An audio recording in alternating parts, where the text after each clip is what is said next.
Can y'all see me? Oh, there you go. Okay. We are live, everybody. Welcome to the banks of the Water Talk podcast. I am Nate, and we have some illustrious hosts on this podcast. And I'm gonna throw this right over to Miss Ama Mama Queen, Sister Warrior Queen. Yes, yes, yes. I am so grateful to be here with everybody, and welcome once again to our gathering. Thank you, Nate, for doing all that you do, and thank you, everyone, for being present and in the number. For those of us here in the Baltimore area, it's an interesting energy day of winter showing up, and I'm like, I want to shoo it away.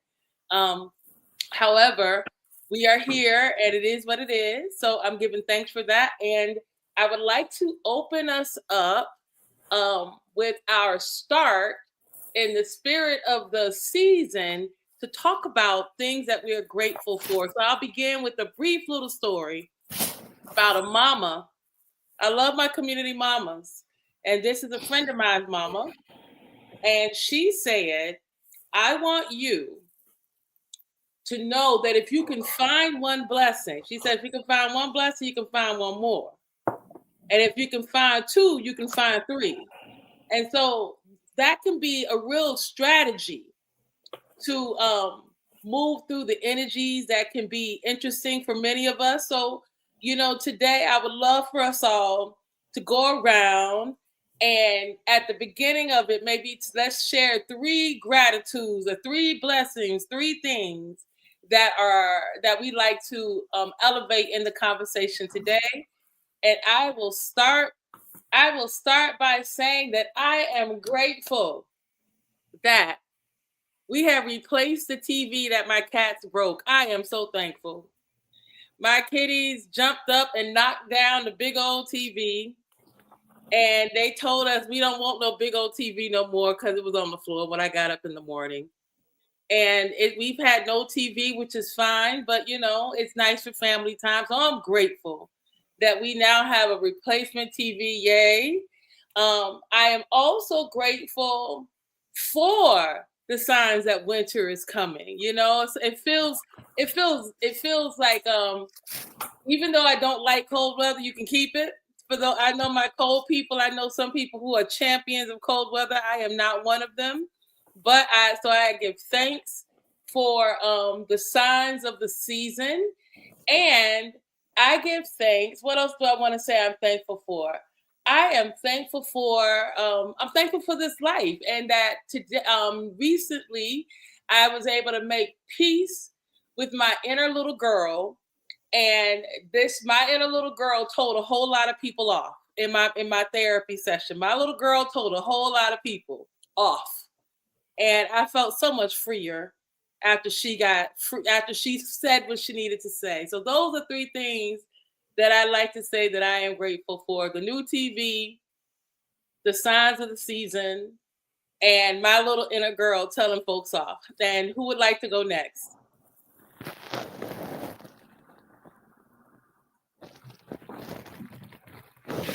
I can go next. Were you okay? So I am grateful for this quiet time in my life. I was having a moment earlier in the week. I was like, what is this feeling? I don't know what I'm feeling. I feel like come see, come sa, like that. And I couldn't figure out what my problem was, or I had to make it to be a problem, right? I couldn't figure out what I was experiencing. And then Spirit was like, it's what you've been asking for, right? Is a moment of like solitude, going here and being in this and being in that. And so my plans changed. I was supposed to be out of town, but my plans changed. And I wasn't like distraught or anything, but I was just like, I was sitting here like, and I was like, I don't know what this feeling is. And it's like, it's just a feeling of change.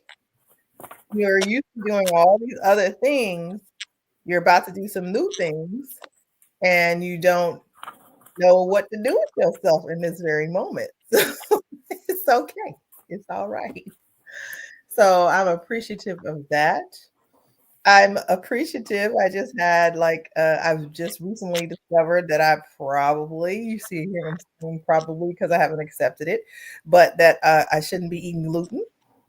And so I've been eating gluten free all week, and I've been noticing how I feel energetically and how my body processes the food much better. But I have been wanting pancakes all week. So I just Googled, I was like, is there anybody that has gluten free pancakes? Lo and behold, IHOP had gluten free pancakes. I was like in a state of shock. I've eaten at IHOP maybe like 2 times in my life. And it's like, duh, why didn't I think to go to a pancake specialty place? So I really enjoyed the meal. I was like, okay, that was good. That was good. And I'm also grateful that in this time of change, adjustment, what you want to call it, I do feel the self that I feel like closer to the self that I see myself becoming. And so I was able to just establish 2 hard points to do these 2 things every single day at the same time. And it really feels good. It feels like the baking and staking of the new me. So I appreciate that as well. And the card I just pulled, by the way, it literally said it says, hold on, I gotta take my glasses. It says, as the breezes grow cooler, it is time for a change. And that's what we even started with. This is my hummingbird deck.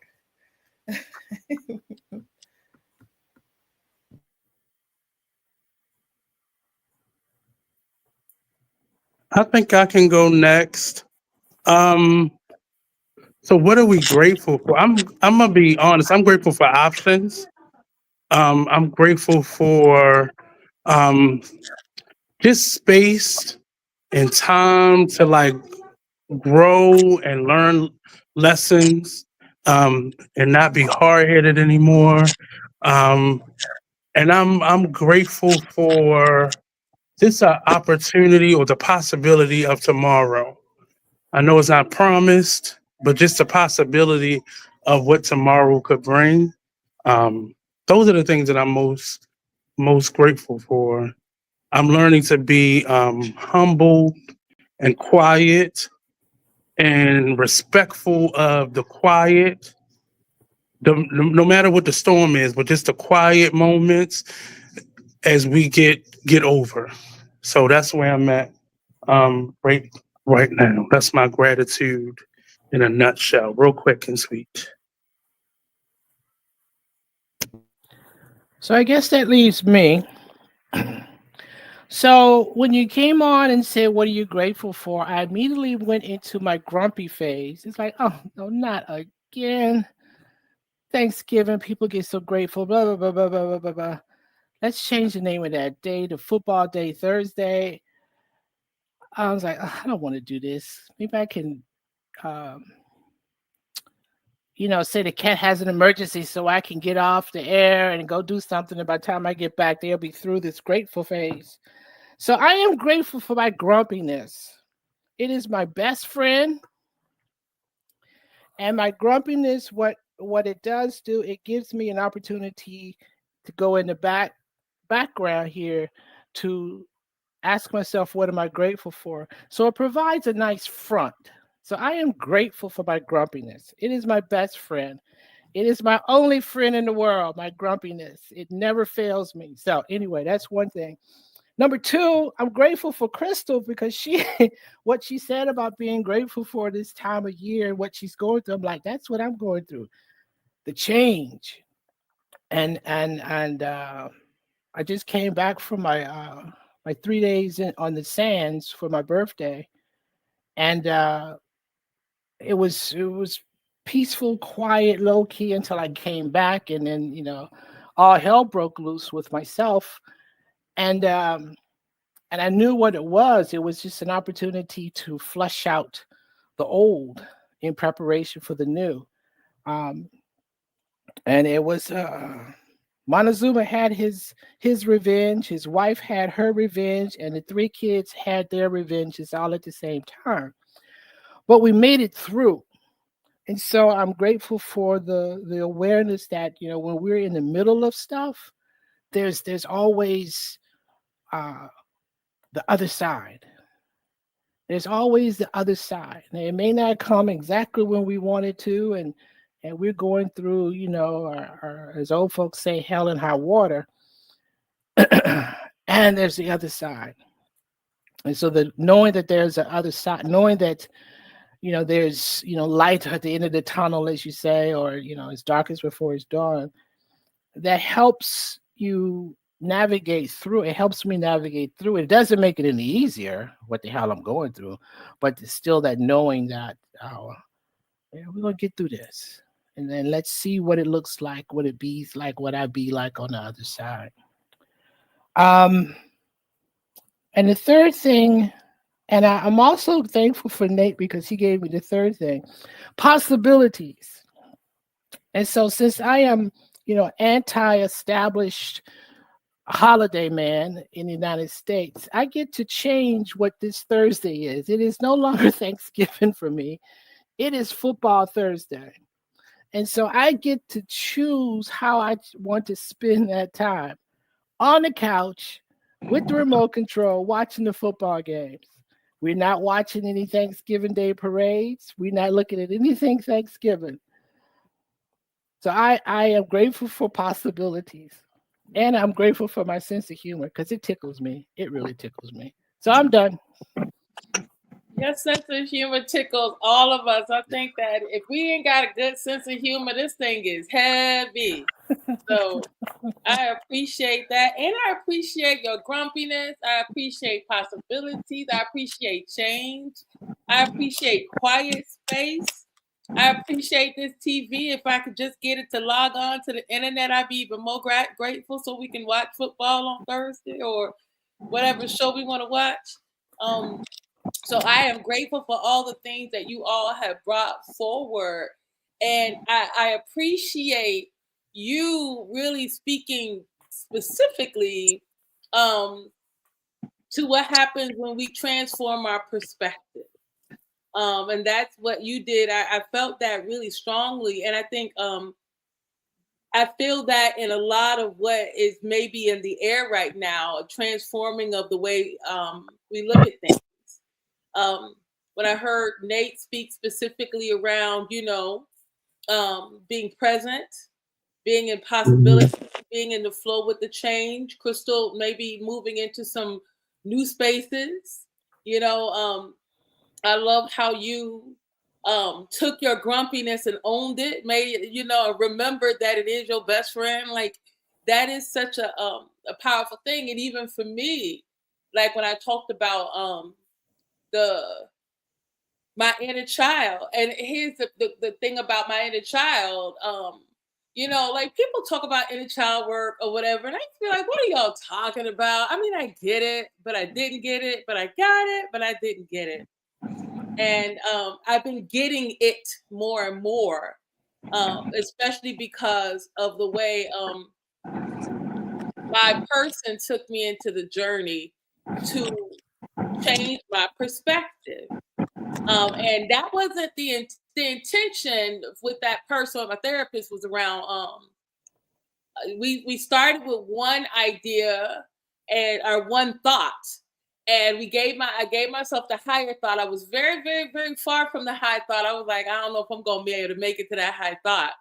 But over the time of doing this practice, I found the high thought was always with me. I just had to change my perspective. And I had to change it for a lot of the me's that exist. And I know not everybody gets what I mean when I say all of the me's, but I think you all know what I'm talking about on here. And the people who are probably listening to this, if they don't get it, they should understand what we mean when we say all the me's. I had to go change how they saw it too. You know, I didn't want to hear a little voice, because I used to have a little voice saying that's not true. And now that little voice is saying absolutely it's true. I even give up permission to cuss. She's like, hell yeah, it's true. That's what my little me says. So perspectives and change. And I'm wondering, as we move into this conversation, before we go forward, my mama told me a long time ago that before you go on a journey, it's good to say a prayer before you go, so that you might be safe on the journey and on the way there before you get to the other side.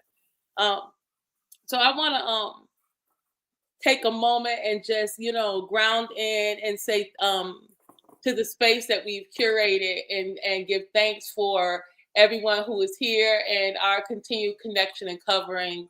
And for those people who are listening in as we're going on this journey of change. And there's a lot of change happening right now. And I feel like so that as we're all going on this journey of change, may we all be able to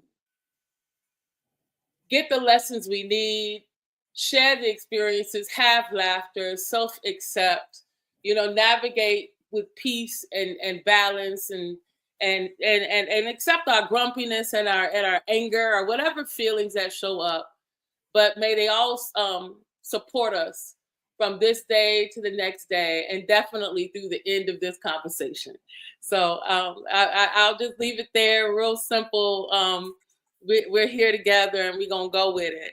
So let's see, where do we want to start from? Crystal, you pulled a card. Did you pull any other cards? Would you like to pull a card, or would we like to talk from the card you pulled, or would you like to pull another card?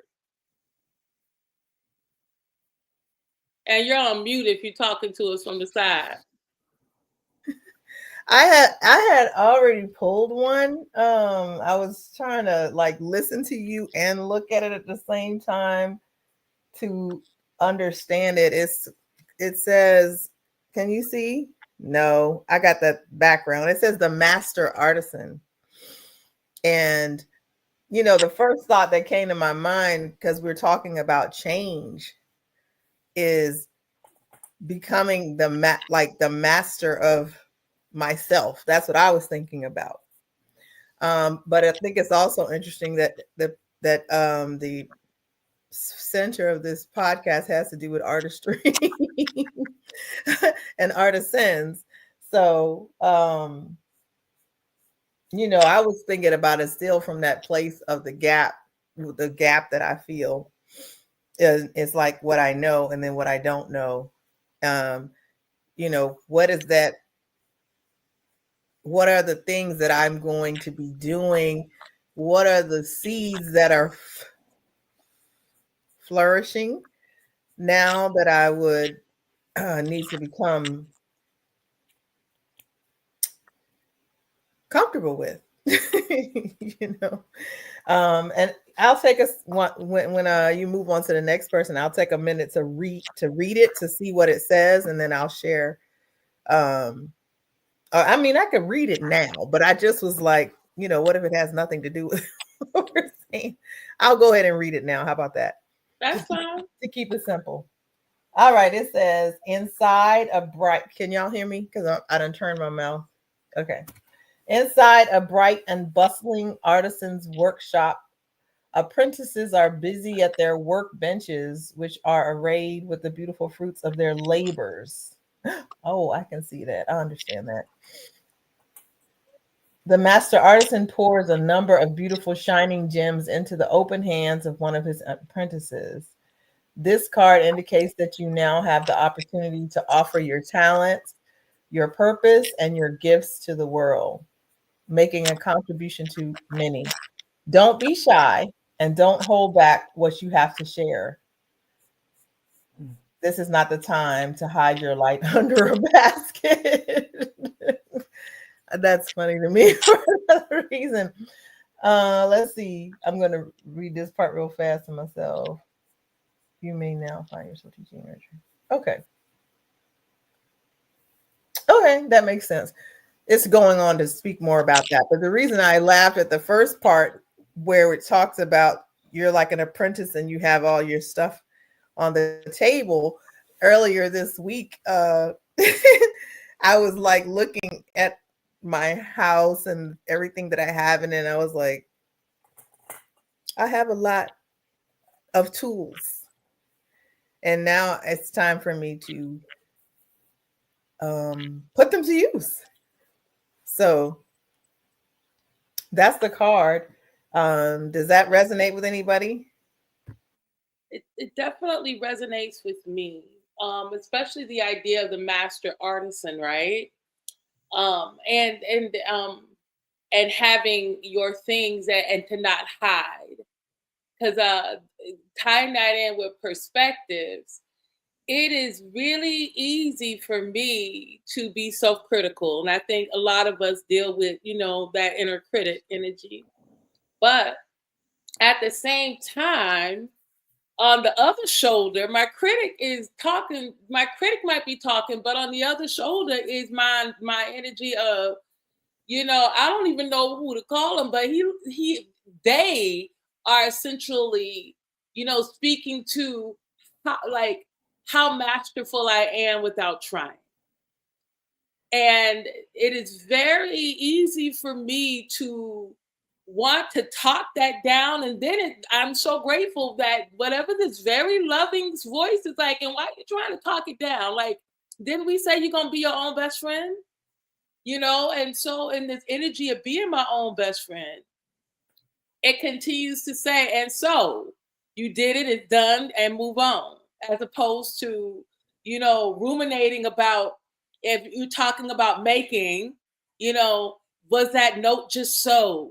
Was that stitch just right? Was that, was that color, that paint? Did I mix the colors? Maybe I could have mixed it differently.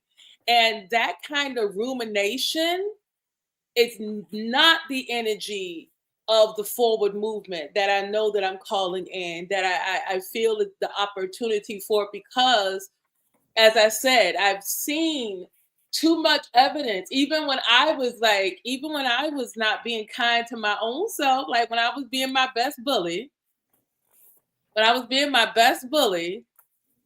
was ready to say, all the ways I could have did it different. To have other people come and affirm the main thing that I thought was the mistake. They would say, there would be people who would, that was the thing that they loved the most. It's the thing that touched their heart the most. And it reminds me of a teaching I got from one of the first bears in my life. His name was Walking Bear. And he's the first person who introduced me to certain, to Sweat Lodge and TP ceremony. And he said I got a piece of jewelry from him, and he was explaining, as a master artisan, they do not make their jewelry perfect. It's like they do not make it perfect on purpose. They will always put an extra bead in, or put an extra something in that is an intentional mistake. And he said it's almost as though, he said, the cracks, that's to allow the space for God. God's perfection is that thing that we might think of as a mistake. And it reminds me of the saying that I use, the cracks are how the light gets in, or the cracks are how spirit gets in. And so as I'm moving into this season of change, deeper, and when I say the changes, we all know, we all got changes going on. Like that could be a whole other thing, just to talk about some of the changes that are afoot. My gosh. But as the changes are unfolding, for us personally and all of us collectively, I have the power to choose what possibility. I get to choose my adventure. I want to bring in Nate's word of possibility. It is possible that some people might not like what I do and how I do it. That's absolutely possible. But I've already seen the proof of the possibility of the people who will love exactly what I do and how it shows up. And the same thing, I can apply that to many of the ways in which I've navigated change, or I've navigated situations and circumstances. And I like to think that at this point in the journey, you know, I play with that word mastership, or like the master artisan, in an interesting way. Because my teacher, my couple had a master, and they all would say, you have to have your fundamentals. Like, they would train the same way they would do if they were like a kindergartner, for so to speak, in the art form. You would go in and you would see them training very basic movements over and over again. And there are times where it's very easy for me to consider, I'm supposed to be this if I'm this. As this, I should be acting in this way, or it should be, showing up in this way. I even got myself in trouble one time where I started challenging this idea that I had something that wasn't broke. I used to say, God, tell it to me like I'm two. And when I would say, God, tell it to me like I'm two, God would give it to me I could see it really simple, like, oh, okay. But I started thinking, I was a big girl and I should be able to understand it in all these subtle and sophisticated ways. And so I started getting myself tangled up in strings, trying to weave real fine, as opposed to staying real fundamental, staying real basic. The same stitches, the same way you make a straight stitch is the same way that you can create beautiful embroidery, but it's all going to require the same techniques. And so keeping it simple, I think, is a different way to approach mastery, or I'm considering is the way I want to be in this mastery. I want to I just heard in my head, I want to stay in a child's place. I want to, even though for some, I might be, you're further down the road. I may be further down the road than other people on the journey of doing the work, of making stitches. So you've only been stitching for an hour, and I've been stitching for 1,000 hours. And still, I still need to make sure that I stitch the same. If not, I could be making 1,000 terrible stitches and thinking that I'm somehow or another better than the person who has learned like a child, stays like a child, and stays true to that. So I'm thinking about that when it comes to this this walk into change, from this idea of letting my light shine and bringing things forward, and also, being aware of being my best friend as a part of engaging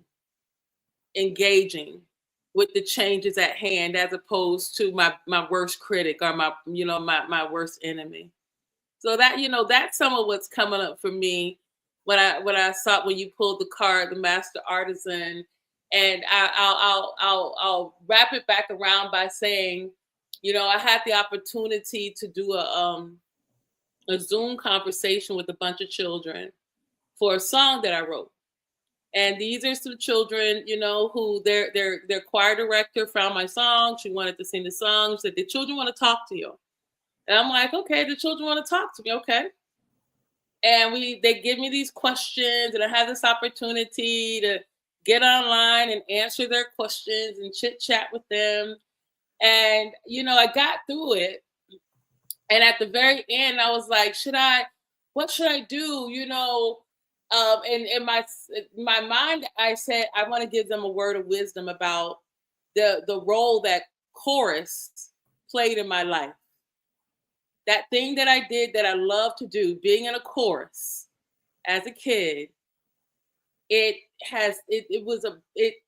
how I teach the children now, those same things that I learned then. And after I got off the call, I was like, oh, I could have told them this, or I should have told them that, and why didn't I tell them this? And you could have sang them a new song, and you could have wowed them, whatever, right? And in the meantime, between time, as I'm thinking this, I'm getting texts how much they loved it, how wonderful it was, how much they appreciated everything that I had to say. And, you know, it was, again, that moment to come back to, it is what it is, let it be, and settle my spirit down as the changes come up, you know, and as the changes are flowing through, to stay real easy with myself. Because, you know, I can amp up real fast. I don't mind. I like a little, we talked about that. I like intensity. I don't need it. I don't have to always go find it though. And I don't have to make it, even though I sometimes do. So that's my share. And I'll put the talking stick in the middle. Thank you.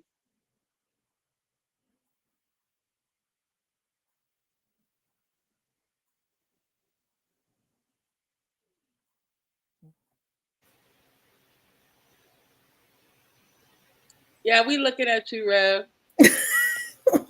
For what? I was like, let me re-announce what the card said, because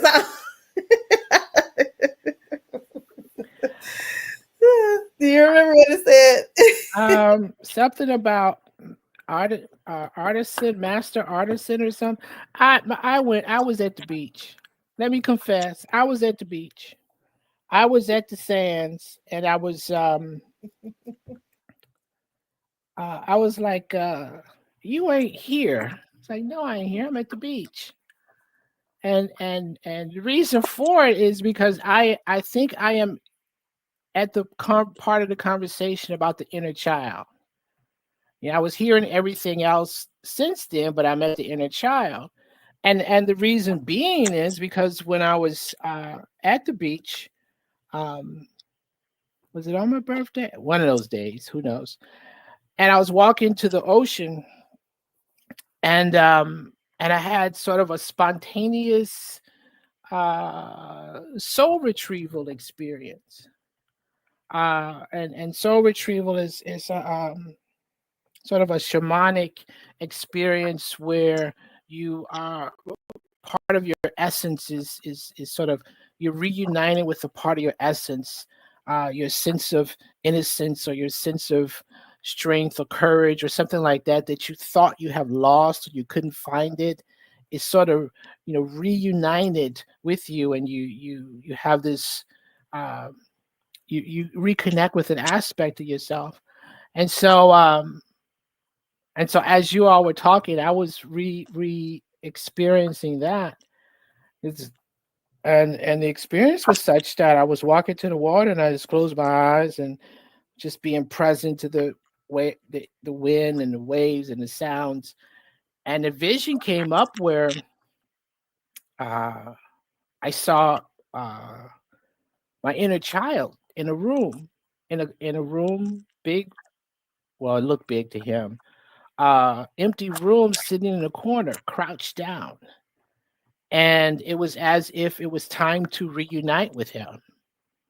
And the visual was such that, you know, I welcomed him, and you know, he saw me. We connected. He came to me. We connected, and for the rest of the day at the beach, he kind of sat on my shoulders. You know how dad would carry the kid on the shoulders, and so he sat up there, and he was smiling. He was joyful. And so I was thinking about that, the inner child, the inner child, and how we can, you know, reconnect to a part of ourselves that we may have left in early childhood experiences. I don't necessarily want to call them trauma, because I think trauma, we overuse words so much that they lose some of their vitality. But it was like a part of me came forward, and so ever since then, every now and then I'll check. It's like I'll check to see if he's still up there. You up there? He said, "Yeah, I'm here." And so that's where I was when you were pulling cards and talking about mastery and other things like that. I was at the beach. I was at the beach. Do you remember what day that was?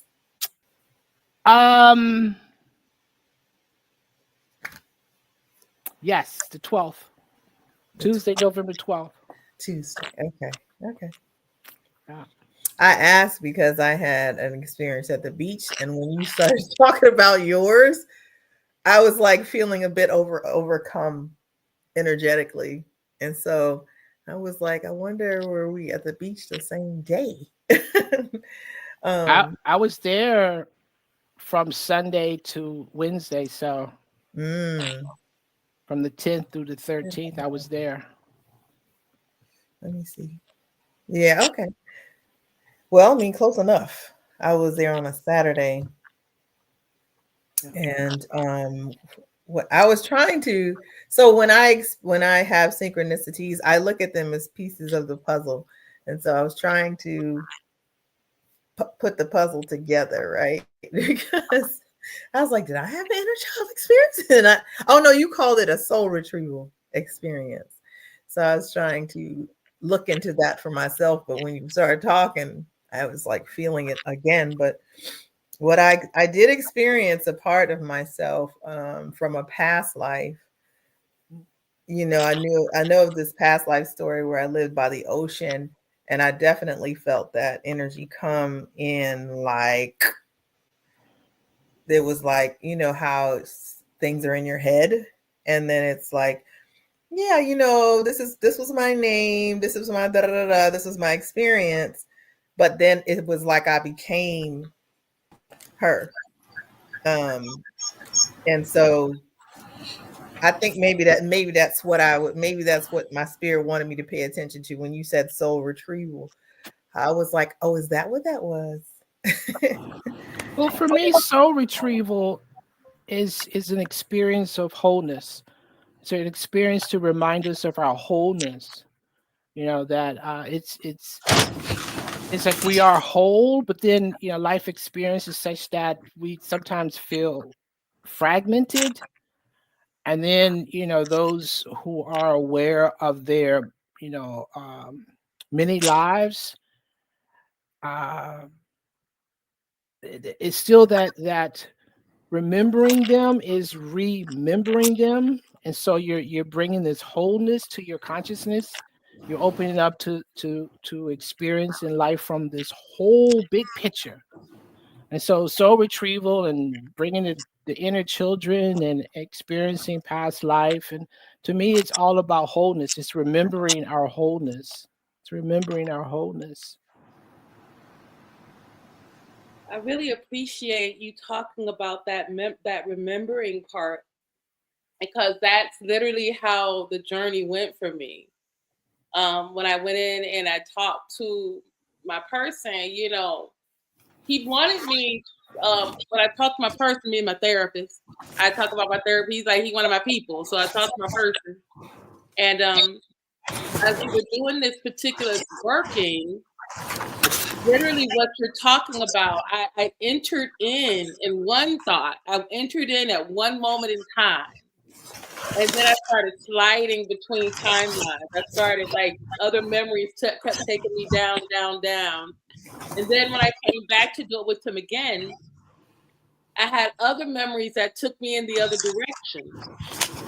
And then after I went through these directions, they looped me back around to once I began to see that part of me that had always been there, Mm. my power that had always been there. That's what took me back to my little girl. That's what took me back into my inner child. My child was like, they couldn't know, they could basically, she was telling people off about being loved and not being seen. You can't see me right because you can't see yourself right. You can't see me right because you can't see me right because you can't see yourself right. You can't love me well because you ain't loving yourself well. I'm listening to my little girl like talk as she was saying these two faces that came in from my childhood. I Mm. watched them dissolve. I watched these energies dissolve. And I love what you said about, because all of this, I think, does relate to this idea of quote unquote mastery. You can use that word, but really it's like, how whole can you be? But are you the wholest of your wholeness? You could be one whole piece, or you can be 3 whole pieces. You know, how much wholeness, how much of yourself are you in your journey, and how much of this, I'm not yourself or the self, you know, because it's not even, it's never really to me a singular experience. Sometimes I find parts of myself with other people. You know, I find parts of myself that I didn't remember. I'm like, hold on a minute, you got a memory of me that I didn't even know. And then they start reminding me, and all of a sudden they become my way in to retrieving that piece or that part of myself that wants to come through. So I'm appreciating the dialogue around being whole and how instantaneous it can have. Like, there are many doorways into that. You two talked about finding it at the beach. I found it, you know, in a therapy session, you know, but I found my way there to this being to retrieving some parts of myself, you know, and realigning some parts of myself. So I really appreciate that. Mm. Mm. Ooh. This is I sometimes don't like how ironic these things are or connected these things are. I don't.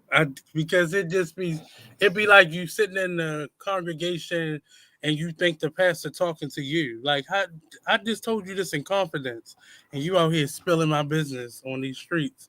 But I, speaking of where we found it, I watched the Salt and Pepper story this weekend, and well, this week, and I was so late for work one day because I had to. It was getting good, just the story of it, understanding these two women's lives. And there was a portion of the story where Salt um, found God in church, listening to the word and having these flashbacks of her life in this group that she had found success in and love and all the things she wanted in life, and she still wasn't personally satisfied. And it was speaking to me. You know, I've made a career, artist life out of holding up everybody else. And one day I looked down and it was nothing underneath me. I had begun to take my foundation and add it to someone else's to keep them up. And I found myself like standing on unsafe grounds for me. Everybody else was good. I had put pieces of me, like you said, pieces of me in everybody. So I made sure their foundations were shored up. And I don't regret any moment of it. I just wish I would have kept something for myself. And me and Alma shared a moment last year. She did blueprints for me. And I have been so tied to that play for so long because I thought I was paying homage to the women in my life that I did not take those words and apply them to myself. I pour out so much, but sometimes I want to be a cup and a saucer, and I want somebody to pour into me. And I hear you. I can hear you thinking, Red Bear. I have a huge, humongous, world-sized cup. It's not even obtainable or measurable. That's how big it is. But I just want somebody to pour something into it. Just take a moment and say, you know what? I'm not using this. I'm gonna put this in Nate's cup. And it just the metaphor of that from that play speaks so much to me finding myself in this. I've had so many conversations with my inner child, and my inner child is grown now and saying, hey, give this to yourself. I need no more of it, but give it to you so I can have it. But it just is this was a needed confirmation for me today because everything is starting fresh. I'm moving into a new apartment in the next week. I'm kind of expanding my spaces, and I started with saying gratitude. I'm thankful for options. In the midst of a storm, sometimes we feel like all hope is gone, and we just trying to grab at straws and reach for something to anchor us. But sometimes our options are in us just simply making a choice and making a decision rather. Just make a choice. It may be the not best one, but make it so you can get to here and see something different and then make a better choice moving forward. So that's where I'm at now. Just options. I'm no longer saying what I don't want. I'm allowing myself to be human and feel. I'm saying what I need to say in that moment. I'm learning to, even though for Black men we've been scolded for metaphorically man spreading and taking up too much space, but I'm allowing myself right now to take all the space that I need. And if that means somebody has to be pushed to the side and they lose space within my space, I'm good with that. But I have to speak it, I have to live it, I have to demonstrate it. So nobody plays that game with me ever again of telling me who I need to be and making me or me making me be everything for everybody and nothing for myself. So I was listening. I think I was a lot like Red Bear in that I was hearing, but I was present, but I was in my own space and I was holding on to words that you all were saying. But that's how I reflected that message. I I hear you. I hear you, and I echo what you say, especially about the part of um, when you feel that your call or your purpose or what you're here to do is to feel to help. Well, I used to think it was my job to fill other people's cups. Mm, mm, Now it's my job. Then it morphed into an understanding of supporting people in filling their own cups. mm-hmm, And then it was like, well, who's filling my cup? mm, And so I had that conversation about, okay, everybody's cup full and mine empty. mm, Mine, mine, glink, glink, glink, dust. It's all empty. I turn it mm, up and it's like the dust bunnies falling out. And mm, so it became, it's becoming an opportunity to say, uh, to really understand giving from the overflow. mm, Giving fill my cup up till it's overflowing, and mm, and and and then give from the overflow. Then what challenges me with that, or the dance I dance with that, is when I'm talking to Spirit, and Spirit said, one of your jobs is to say yes to every, and I think I said this before, every request that comes your way, you have to say yes to. You can't say no. You're not supposed to say no. And I'm like, but then that just makes me pour my cup out. Until I had the revelation about a week ago, and someone said to me, when the request comes, don't, it's not so much listen what the person is saying, listen to what their soul is asking mm-hmm, and respond to the soul. Because the soul may be asking something totally different, and the person is speaking it in their language, and then it sounds like, hey, you got $1, you got $10, you got $50. Can I have your leg? I need your eyes today. And that may not be what the soul is asking. And so mm-hmm, it's like, and I was like, oh, I got this revelation. I listened to the soul. Let our souls talk. And my soul can say yes to their soul, because the soul is not going to ask something of me that depletes me. The soul is going to ask something of me that is connected to the big soul back there that is never mm-hmm, depleted. And then I become this channel. I'm like, oh, I can do that. I can do that. mm, So, but the other revelation I just made about the inner child experience, because I was thinking, why did that happen? Was spontaneous, but it really wasn't. I think earlier, there's a quote somebody wrote that says, I was with my anger, I looked beneath my anger, or I looked into my anger, and she told me that her real name was grief. And I'm like, and I've been feeling this big pot of anger. I mean, big pot. And I'm like, what is this anger? What is this anger? And so I allow myself to ask the question, what are you? What is you? Who are you? What's your real name? And it said sadness. And at the beach, when I had the experience with my inner child, it was the sadness. He held all the sadness. And so from time to time when I'm looking, it's like bringing him forward, that revelation of this sadness that I've been carrying, and then covered it up with the anger, because I could deal with the fire, the anger. I couldn't deal with the water of the sadness. But now it's like I know what it is. So it gives me it gives me an opportunity for a different perspective of self-healing, self-loving, wholeness, different perspective, et cetera, et cetera, et cetera. So I wanted to bring that up. It's just a revelation. I had two pieces over here, and I was like, "There's a connection. There's a connection." It's like, boom, there it is. Woo, there it is. That was the part that you said. Oh Lord, let me scratch it out my head.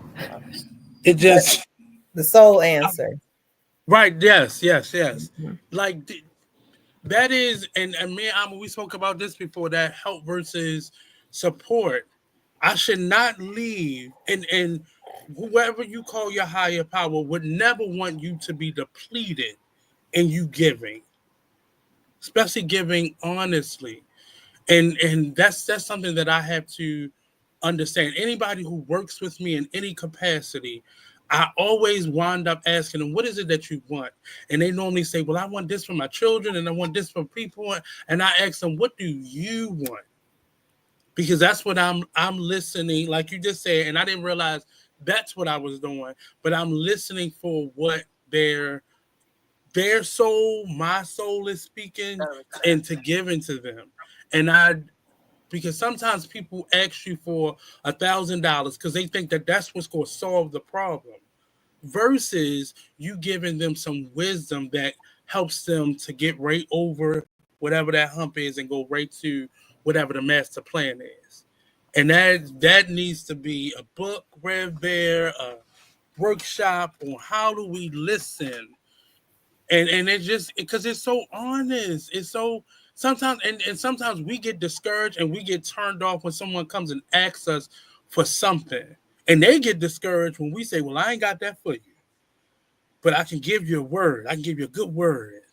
And they don't realize how much more valuable whatever my soul says give to this person is, opposed to what they think will get them through. And we've all been there. We've all been there. I want to say something to that, Nate. Mm-hmm. You said two things about that part about the pieces. I wanted to come back to that because that resonated with something I've been working through on my own self about all the people and places I was trying to hold up. I was trying to hold them all up. And I realized that my arms get tired. You strong though, but you still get tired. And I realized that the only person I needed to hold up was my own self. Hold my head up. Hold me up. And everybody else, when it comes to other people, I can hold them down. I can hold you down. I'm here with at least with my children. But I found that I was trying to hold these things up and I couldn't do it. I wasn't stable. And so the more that I am, so I really felt you when you talked about those pieces. And then when you said that about that workshop, I want to be in, and I want to be in it, Rev, we giving you another class. But the idea of what does the soul need? I found that a lot of folk don't even know what they soul need because they don't know, they don't, like you said, we're so used to not really knowing what is our actual need. What do you think I need? Right. You tell me what I need. But I had an experience today where one of my people called me and they got on there and I was trying to talk to another one of my people, Nate, but I The was trying to babies, the baby. It's all good. I know. I was trying to talk to you, but they called. They needed to talk, right? And when I'm talking to them, I'm just listening and I'm reflecting. And I'm listening and I'm reflecting. And well, this is what comes up for me. And this is my experience with this. And then they said this, and well, this is my experience with that. I can share. And we had this exchange, and I was like, it doesn't feel like, no, it's not that for me either. But all I can say is by the end of the conversation, the person said to me, I don't know how I got that, but I feel so much better. They said, I don't know when it happened while we were talking, but who I was when I got on the phone is not who I am now.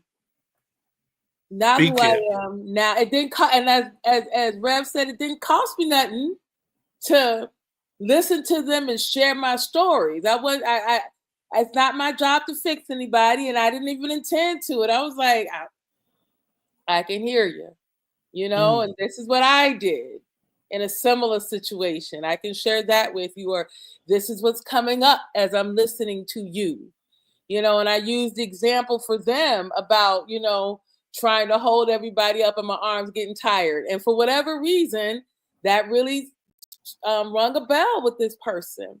But I was really able to hear them, to somehow or another, in that moment, all I had to do was be myself. And it didn't take anything extra. They didn't need a whole lot. I didn't have to do a whole lot. And then it was over.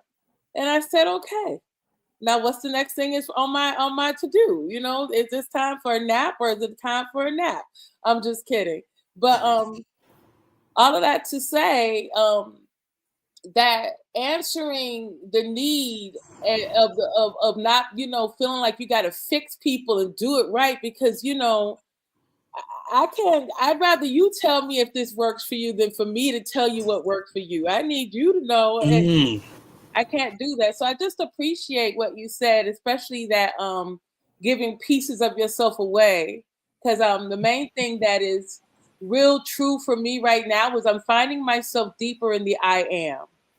What do I need, and who am I? What is myself? What do I need?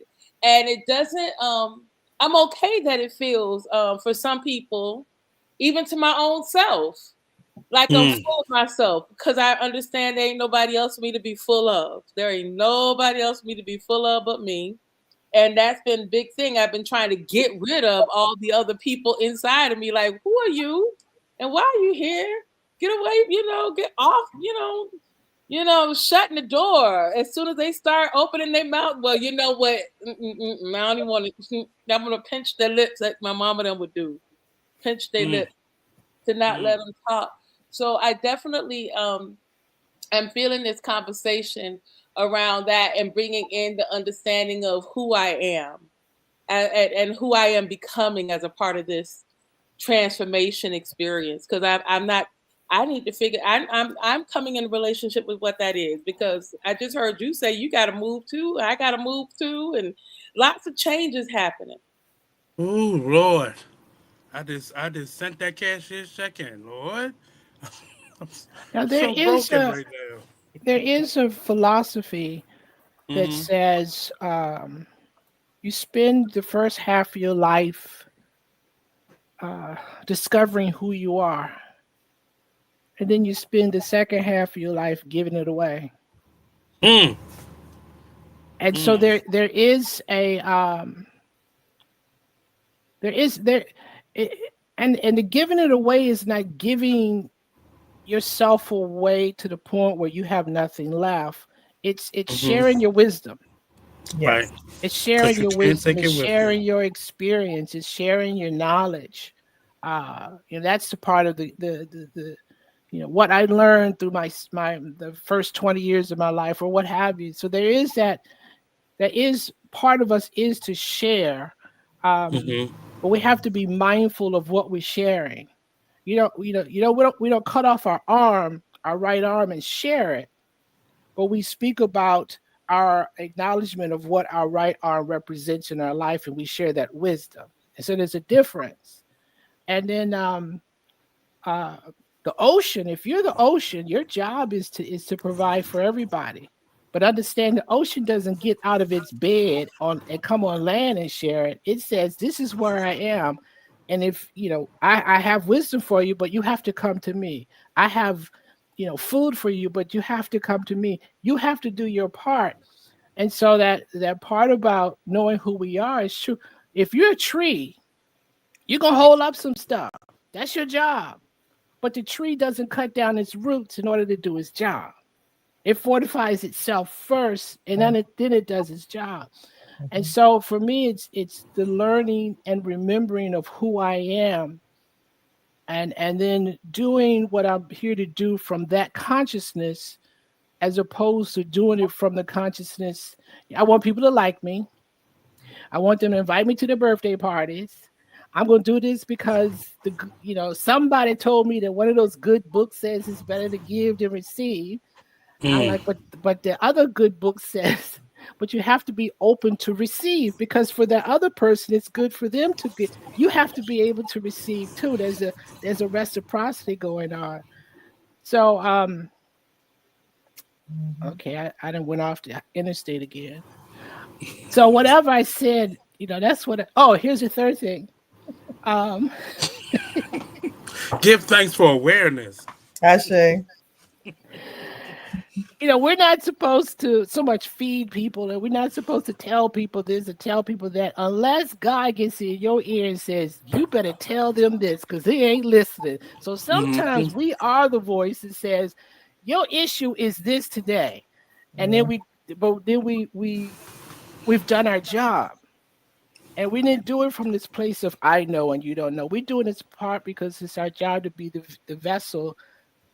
St. Francis of Assisi said, God, make me an instrument of that peace. And sometimes that instrument says we will say things that sound like we're giving them the answer because we know it, but we're giving them the answer because God gave it to us to give to them.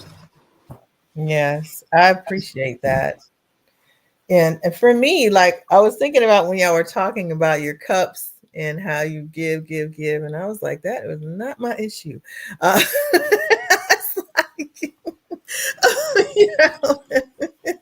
I look at people like you and I be like, why can't I do that? Because she is saying, it's that shit.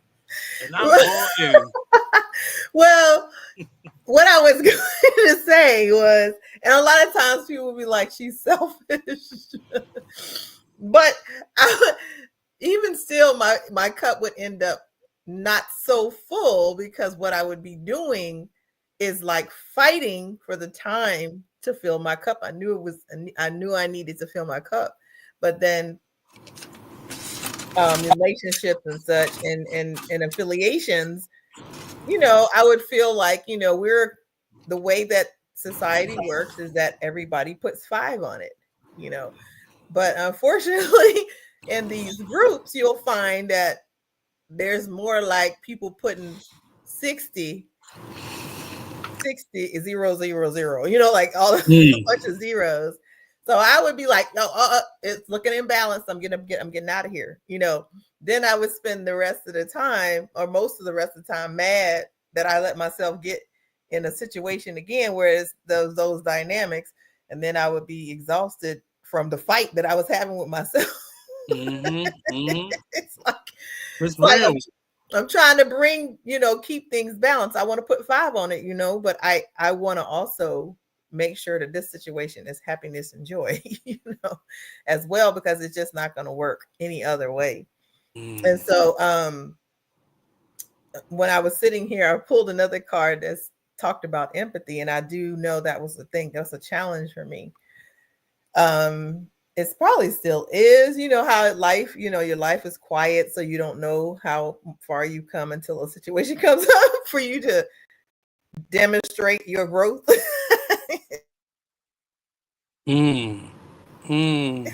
But this is crazy. This is, oh man. But the thing was, for me, I was challenged with empathy, because I'd be like, yeah, I don't know about that. That was just that was all I had. I don't know Crystal, about that. are you the person that when we go out to a large eat out, you paid your bill already, and then you sit there and watch the foolishness unravel, or you leave before that moment because I go into every one of those types of situations saying I'm gonna pay my bill up front Yeah. and I'm getting out there before everybody orders dessert. And then I find myself eating my dessert with them Yeah. in the foolishness. No, I mean, when it comes to foolishness, I usually miss it. I usually miss it because I have a low, like I'm social, but I have a, like when that cutoff comes, Mm. I can't even explain it to you. I just can't go any further. She Or I gets won't out go. of there. I hear I that. just be like, well, all right, you know. And this is bringing me to something because I had an experience that blew my mind. Okay. And it's a little off topic. So, but that's what we do, right? It's like, so I was like going to this event and this energy showed up, which is typically for protection, right? And I don't mean protection like somebody trying to get at me. It's just sort of like, okay, you're going to need me kind of an energy. And I was like, hey, how you doing? I'm just going to such and such. It's not that serious. I love that person. I don't have any fears, but thank you for showing up. Get there. And then it was like this group of people that I definitely ain't feeling, right? So I was like, okay, whatever. I'm going, I handled, I did my little whatevers and then I kind of slipped out. And on the drive home, my the spirit said to me, it's not. I was like, oh, is that why you were here? Because of the, those people?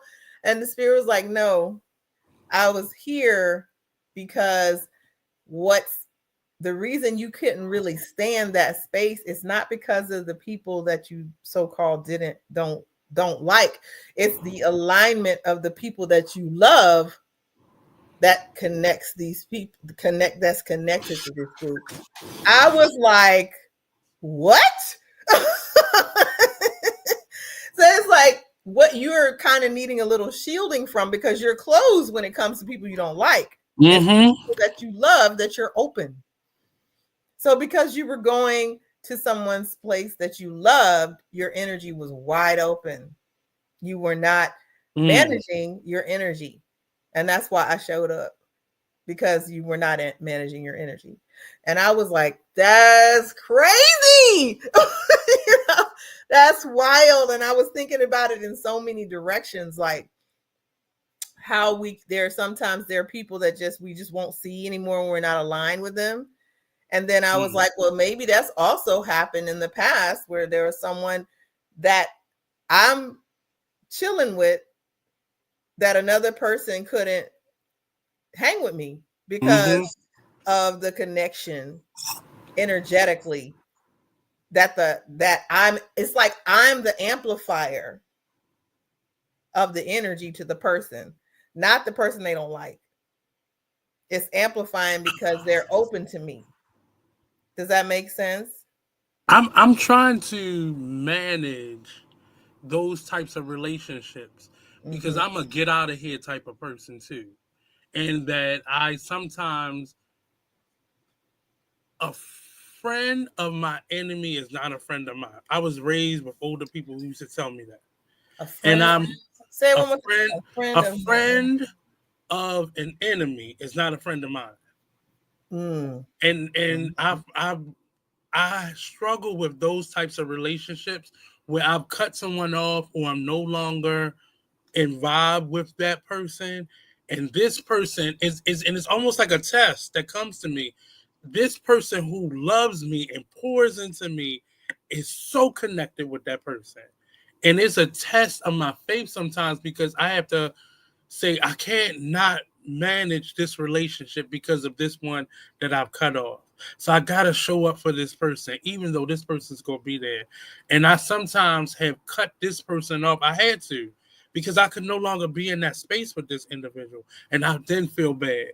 And then I feel like I've ruined a relationship. Like that's a big like life lesson. And when you show me how you deal with that and help me to call on them same protective energies, because I sometimes you have to be in them spaces, but or you don't have to, but you choose to be before the love of that person. But I struggle with people who are friends with me and friends with an enemy.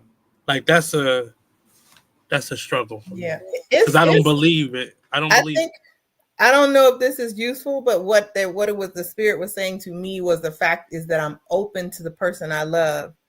it. Mm-hmm. You know what I mean? And Yep. I'm missing the energetic alignment that is with Mm-hmm. people that are, you know what I'm saying? Like I'm Right. kind of like, okay, I'm paying attention, managing, but not managing here because Mm-hmm. I love this person.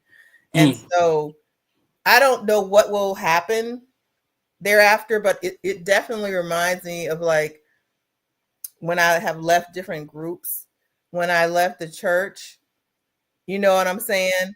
I remember that the I don't want to call them true blue, but that's what I'm calling them. True blues, still that we still tight.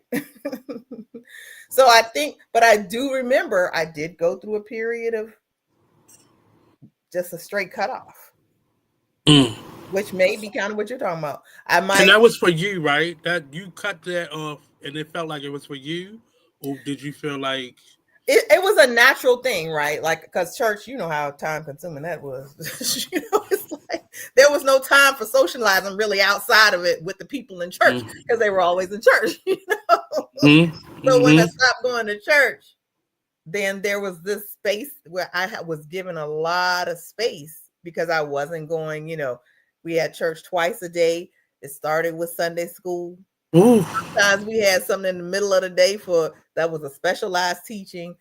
This is just Sunday. Then This Monday, Sunday. it was like the youth get together. Wednesday was Bible study. Friday was the youth again. You feel me? Like Saturday, it was like, oh my Mm. God. So I'm saying that when I stopped doing all those things, it created the space, and it was barren for a while because the socializing that we did was really church based. So I Yeah. think what's happening now, where I'm moving to the next thing, the socializing is varied, right? It's not just on Mm-hmm. one thing, it's these are their relationships. So I've just, as I'm talking, I was like, oh, I probably need that same gap, that I had in church. So that way, maybe I don't know exactly what it does, but it does make me probably more solid. Mm-hmm. So that when and if I do enter those spaces again, it's going to be a little bit different. Talk about a master. You understand what I'm saying? Mastering myself, I will have mastered myself more. And then I might, I think I'll move a little different or a lot of different in those spaces.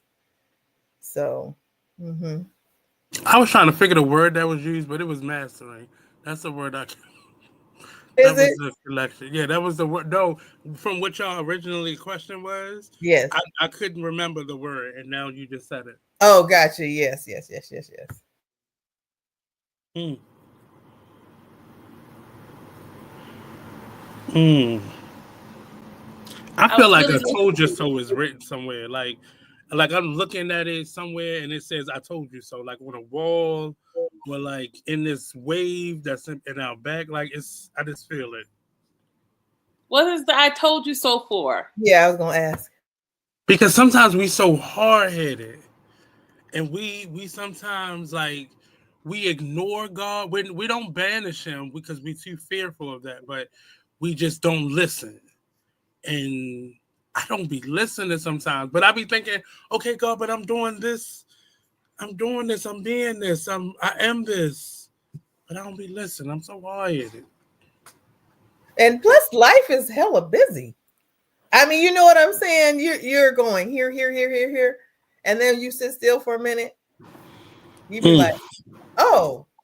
oh, you was saying go right. My bad. You know what I'm saying? I was trying to get to work. You know what I'm saying? And I was taking the route, and it kept taking me this way and taking me this way. Mm-hmm. Oh, got it. I can hear you now. Mm. I think Rev, that's were what you gets about to us say something? into our patterns. I think that's what gets us into. That's the part of the mastery when you end up remembering, like, oh yeah, I need to go back to the beginning. Let me go back to my ABCs, 1, 2, 3s, what worked for me, and that paying attention. Which is what Rev was saying before when he used like that, the part of your life, the beginning, you're learning, and then the second part, you're sharing. That Mhm. a big part of that walk, I think, is like the discovery. And I don't think God, like, I'm good for I told you so. I don't think God is always I told you so. I think I might have like aspects of my like my spirit team. I understand when they talk to me that way, but I don't think that that's necessarily the energy of the Most High. Mostly, I think that the Most High is more or less like it's almost like a I don't mind personifying God in ways that help me to be in closer relationship with God. Um, but for me right now, I think that I told you so is more me than like my question in my first mind, like you knew what you were supposed to do, didn't you? And that might even be my ancestors. That might be, like I said, some of my spirit team coming through and like, child. But I love that idea of I told you so. It's like it's becoming, when I was listening to y'all talk about that pause too, the pause in between the friends, I think that symbolic of the time of change. Like when we're going through the change, you can almost tell that the change is coming because you find yourself falling away. You find yourself falling back. You find yourself not able to or interested in or willing to do things that you did before. Like all of those become like telltale signs of the change in the air. Mhm. And sometimes we can feel them on the inside. Sometimes we can get it through the dreams. Sometimes we can get the messages. But I found myself that I wake up to it like, oh, change. We're changing again. And Mhm. it can be a lot because sometimes I feel like I'm changing every day. Sometimes I feel like I'm changing multiple times a day. I'm like, dang on it. Yeah. And that kind of quick change can be a lot. Um, but I think that that's a part of the mastery energy too. How do we flow with change? How do we move with change? What are the ways in which we change? And I told my kiddo, I don't feel safe with people who not I don't feel safe with people who have difficulty telling truth because they don't want to change. Like people who they have to be right, they have to be a certain way. They can't. It's almost like so you can't. They can't tell the truth, and they won't look at they won't look at anything. It's just this. This is all it is. It'll never be anything other than this right here. And yeah, that is okay. That those are people that I have to have some space around. I appreciate you telling your truth because I know that there's something more underneath there. I don't do well with masks. I don't You do well with Oh, that. you know what broke me of that? Because I used to be that person. I used to get mad when you walked in and it just turned in. It turned everything around, and we had to pivot because you showed up late. Children helped me to working with children has helped me to pivot in a dime on a dime. I can change is just we all grumpy today. Okay, movie day, and just wash my and don't feel no kind of way about it. And it really working with children in the arts has really allowed me to pivot because I used to I needed it done my way. I planned this. We're not moving. Nope. We experienced that this summer, with people who just could not pivot. And they had no other reason other than I want to. But I've learned that in working with children in the arts that you have to that's just life. A good pivot is good for you. Mm.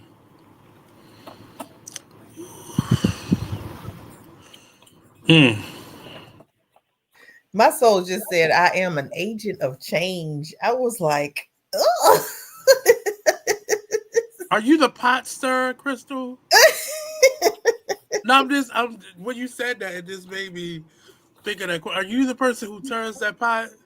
Ooh, Lord, I do love to make me a good mixture now.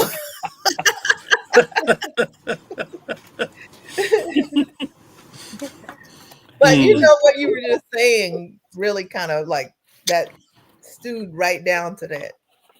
Mm-hmm. Yeah. Yeah. Mm-hmm. And of the people who I know, I was just talking about you this morning to someone else, Crystal, about how you represent the I am energy so strongly. You live very strongly in that I am energy, and I think it may also be the triple fire. May also be the triple fire. But I do know that I've always it's been something that if I need to if I think of myself, what would Crystal say to me right now? And I am navigating, prioritizing my own self and others.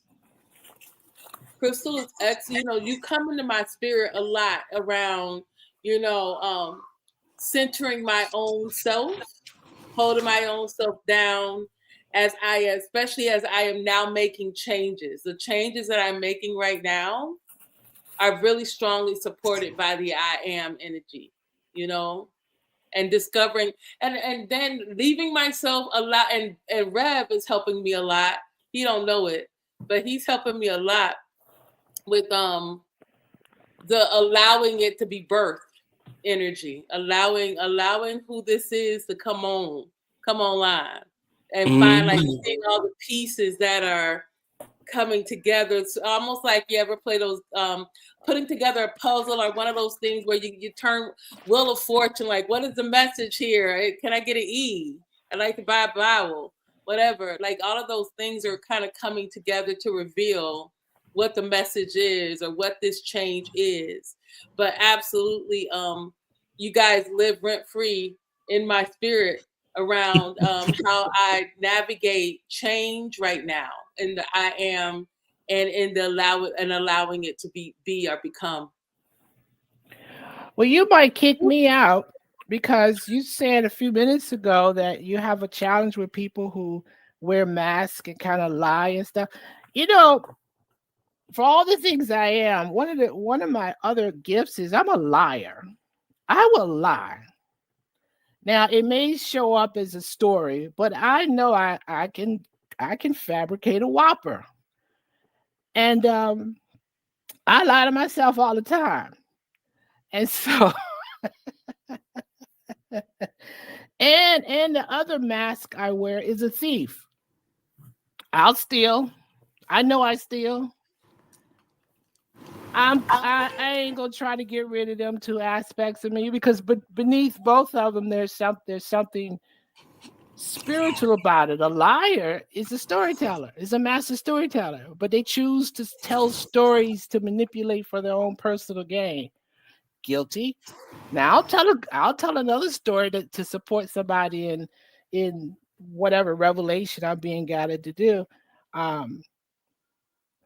And I'm not above or beyond taking something and twisting it around and calling it my own. It's I stole that. Now these days I'll tell you I stole it. I guess it doesn't make me a thief too much. An honest thief. What was it from Harlem Nights when Della Reese's characters say I'm a hoe, but I'm an honest hoe? I guess I'm an honest hoe and not an honest hoe, an honest liar and an honest thief.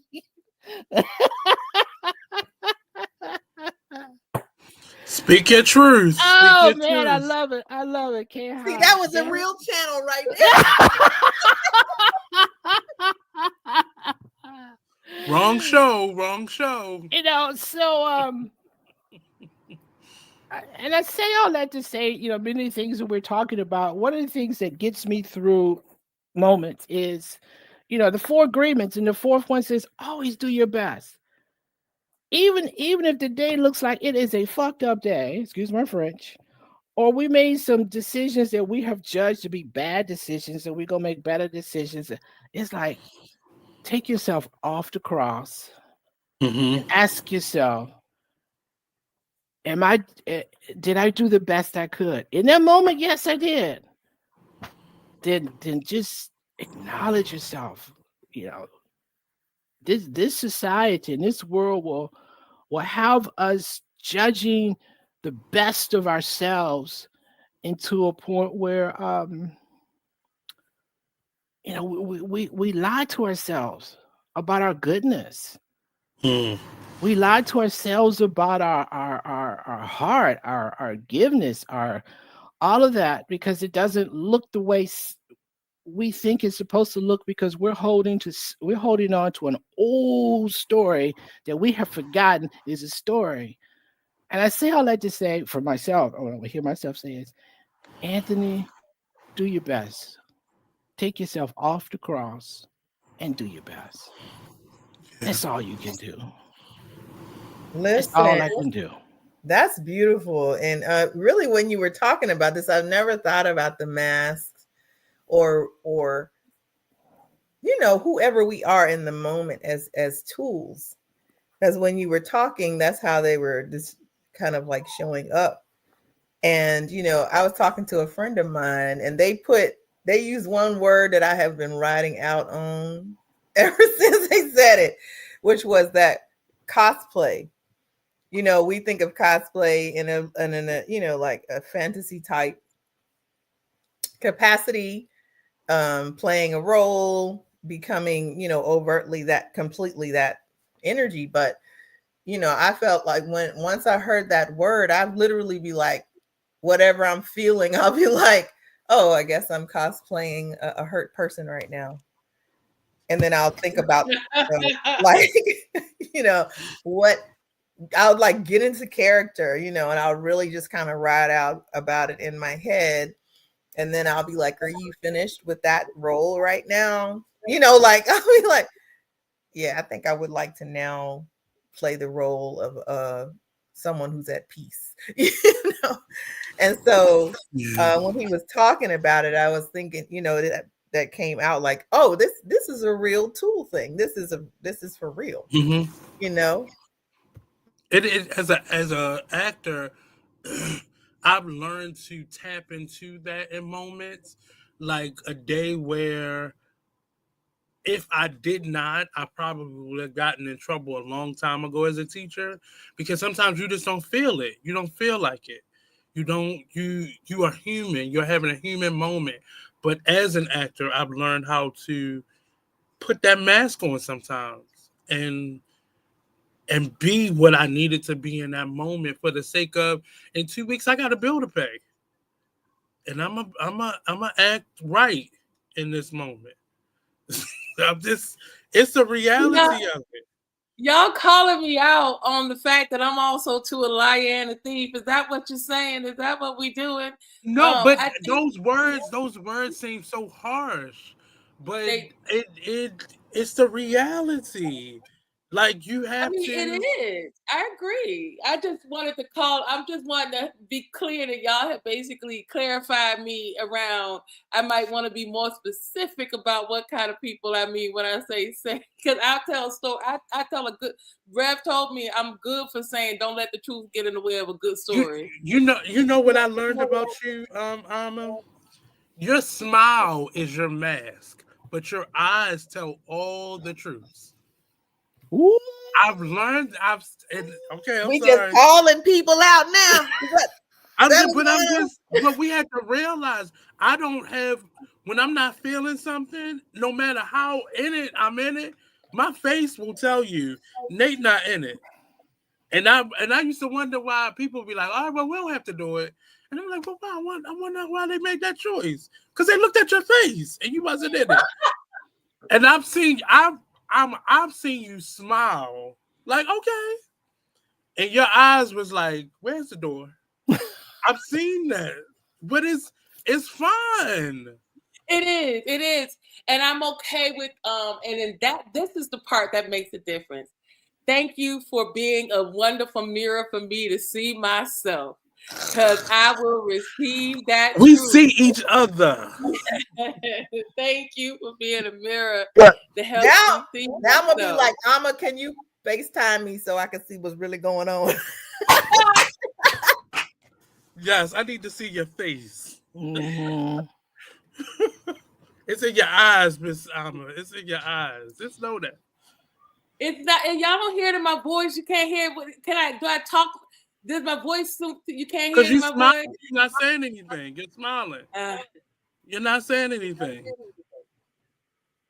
I It's receive it. I receive clear. it, especially because, you know, I think that comes in, am I being honest with my own self? But I do believe in the reality of getting ready, because it is true. Literally, I went to a girlfriend's house for a bonfire on Friday night. And as I was walking up to her house, I was saying in my head, let me get ready to go meet people. Get myself ready to go meet people. And I rounded the corner, and it was all people that I knew. And I was like, I was so relieved, because I didn't feel like I needed to be ready to, On guard. or whatever you got to do today. I didn't have to go in and start doing the dance of, and what do you do? But I had said I was gonna go, and I thought it was gonna be all new people, and so and it was, I didn't know what it was gonna be, but it was perfect, and I didn't have to do any of that. But yes, once again, I am being made to help. Thank you again for helping me see myself.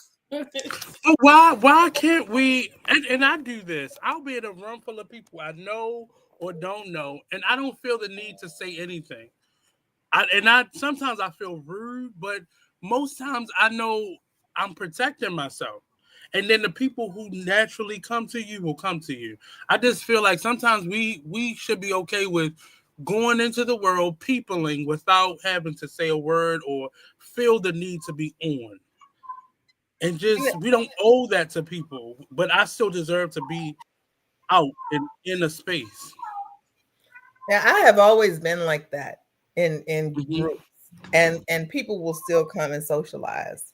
Mm-hmm. I'm not sure if they thought I was rude, because I think I looked approachable. I just wasn't like extending myself. But I'm gonna just throw this in there one more time. I learned from the her name is Pele. She was teaching us about human design. She was saying, as a man, I mean, not she, the material she provided explain that not everyone interfaces with the world the same, and that's one of the things Mm. with a manifesting generator, or maybe even generators generally speaking. She was saying that that's what we do, and I was like, I feel redeemed. Because I'll walk into spaces and I'll just find my space, but Mm-hmm.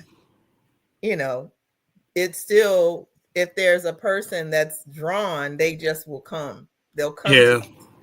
And then where someone else from a different aura type, they got to go in there, and see what's up, and kind of do the playing with it and getting in there. So I'm curious to know I'd be curious to know what your aura type is. Well, I think I walk into the room. First of all, I'm terrified on the inside. Even if it's a room of people I know, I'm terrified on the inside. So I think I walk in the room with this look of, he got the bear on one shoulder and the dragon on the other shoulder. Leave him alone. Eventually, he'll get so uncomfortable, he'll leave himself, and we can breathe a sigh of relief. I think that's what I'm lying. I don't know, but I do find I'm more. It's not terrified of people, but yes, it is. I feel like the brother from another planet. I look human, but I got these big feet, and if they look down and see my big feet, they go like, he ain't from here. And so I think I walk in on guard that someone is going to say something that will reveal who I really am, and then I have to explain it, and I don't want to explain it. So I will talk myself out of going to stuff all the time, out of inner, and it's not. It's a fear. It's a fear. It's a fear. You need a You know, good wingman. Good wingman. well, I was thinking again about mastering energy. In terms, that's just I feel in that theme there again, mastering your energy. Not saying that you need to, or I need to, or anyone needs to. I'm just curious about it now. Like going into spaces, I just kind of go in and like I'm here, but that just comes from me living in the country. You know, I live in the country. I was by myself a lot. You know what I'm saying? So I I'm just kind of like, this is a bunch of trees. You know what I'm saying? They just talk, you know. So, and I'm like, huh, okay, you know, and then I'll just go into to whatever it is I want to go into. But I'm also go ahead. I was gonna say I just had an experience recently. I walked into a store, and it was just the guy who owned the store was there, and I walked in and walked around and did my shopping and a whole bit. And he said, "You're done?" I said, "Yeah." He said, "You came in here and you were so quiet." And I think that's probably more accurate than what the version I try to portray. I walk in there very quiet, and I stay quiet, observing everything, seeing everything, smelling everything, hearing everything, but I'm quiet. And now that I speak it, I remember 30 years ago when I lived in Illinois, worked for the Department of Transportation, and people who I found out were my fraternity brothers, they used to call me. One guy said, "I just thought you were aloof, and thought you were better than that." He said, "You're just quiet." And I was like, "Yeah, yeah." So I think. So anyway, it's an You know, opportunity. now that you mention it, I have been told a time or two that I was a bit of they thought I was an asshole. So I mean, they love me to death now, but I remember one friend, she was like, "Yeah, when I first met you, you were annoying. You were an asshole." Those are the best friends. I have a best friend who tagged me or something. She said, she sent me a message saying about loving me. She's down in Brazil, but we had a moment and our learning each other where I literally was like, I don't like you. She's like, that's good because I don't like you either. And after that, we were like really good. After that, we were fine. It's like somehow or another we became. You broke the ice. It was so easy after that. Like she's one of my people, and we became people. But there was a time, whatever it was that she presented or that we saw with each other. So I think that's one thing I can say about the mask and the mirror. Having someone who sees you, that sees you, or at least sees and is willing to ask a question like, "This is what I'm seeing. Is that what that is?" You know, like that's another thing to do too, because some people they see and assume. I would like for you to see and ask a question. Can we see some? Can we have some curiosity? Ref says no curiosity. I welcome the conversation, but generally, just leave me alone in my corner. But I think sometimes we don't realize we do things as some of those, because I really feel like I'm a shy person when I'm outside of being the performer. I feel like I'm the person that will go out the side door versus trying to get to the front door. But sometimes we do things that attract people to us. I wear these bold oils. I put on big medallions. I wear these big chunky mud cloths, and I dress in a way that, or if the way I smell, or where people will say something to me, and I'm like, I didn't even think you saw me. So what are you talking to me for? But I realize sometimes we do things, and it's not even sabotage, but some people naturally can attract people. And I've learned that it's sometimes my exterior that will bring people in. And then now I'm sitting at the table where everybody is. And I'm like, this was not my plan. let me move somewhere else. And then I ease somewhere else, and then you find another tribe to come. But sometimes we do that to ourselves. We attract people, and no matter how quiet you are, your energy still will bring people to you. Not me. I think my energy. I think my energy repels. My energy says, "Step back, step back." To somebody that may not be in a good person, maybe. My energy says, "Step back." I did it to the. I'm about to lie. I'm about to lie. I did it to the Pope one time.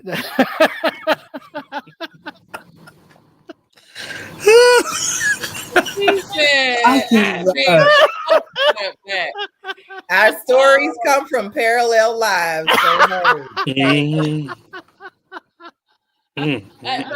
I, you know what though, on what Nate said is the truth, Ruth. Like some people can be a little bit invisible. Look, okay, so this gonna make Crystal laugh. You know, okay, so I went to FAMU, and when I was at this school, you know, getting through registration are some of the different things you got to do at these HBCUs. Getting through those parts is painful. Them cattle lines we used to be in. It's painful. And so we're getting this done, and one of my people was up in the line, right? And I'm not thinking anything. I'm just like, whatever, because you know, I'm 19 maybe at the time, and I'm in my little old me ideal. And my friend tried to get me up there, and I'll never forget. This woman in the back of the line was like, "You know, we see you. You know." And I was like, it was like I was so caught because I really did think that I was unassuming and not realizing that regardless of wherever, I'm the light in the room that everybody gonna see. Even when I'm trying to like tiptoe through the room, they like, who that I'm tiptoeing through the room, like to the point where I've had to tell people, like, if I'm in my own head and you're like, why didn't I speak, honey? Because I don't see anybody, but y'all see me. So yeah, you have a walk that just demands for somebody to pay attention to you. Like you walk as if you are barefooted, and the fact that you don't see that in you is hilarious to me. But you walk as if you are surveying the land all the time. Like who's in this room? And you're looking, and your head is always. I've never seen you with your head down. Your head is always up. Like Nate is just. This is an expose, my sister. I ain't never thought about it like that, but he's right. He's right. Because I'm a people watcher, and I've watched you walk in rooms, and you are very unassuming, but people are gravitating. Your height aside, like that's how you walk in a room. Like who's in here? Like that's whenever I see you, who's in here? How are you? I've come to accept it. That's why at this point I don't try to hide.